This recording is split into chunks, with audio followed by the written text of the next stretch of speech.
you po sa mga comments nyo na appreciate na po yun. And, ayun po, yes. Pag-sabihin po sa always.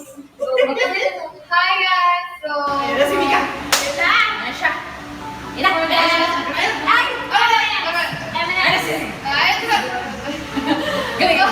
For the Mika XFL, Yes, Mika.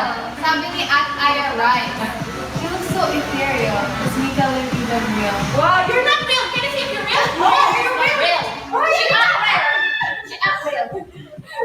Sabi naman ni Polaya, oh my God, white and orange. Actually guys, ang dami nag-akala na si Stacey yung nasa orange dress. Diba? Oh my God, guys, it's not me. Is it your first time to wear orange? Yeah. Yeah. For like that kind of look. Yeah. For this kind of look. And then for the Pearson box, since yun lang ang nag-propose, sabi ni at RRXYX. Hello po. Hi! So happy that they retained your black hair. Yes! Actually guys, they colored it black again. Para mas solid talaga yung color. Huh? Yeah.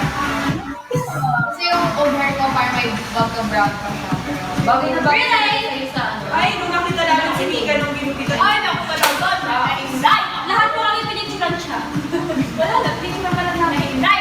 Tapos sabi ng at St. Beanie Babe. Hello, Beanie Babe. Mika, yung titig mo naman din. Kamahan wala kaming oxygen tank.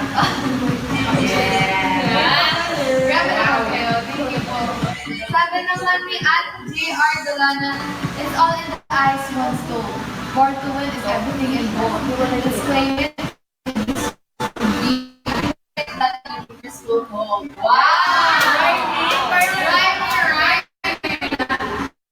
And for the sweet little bright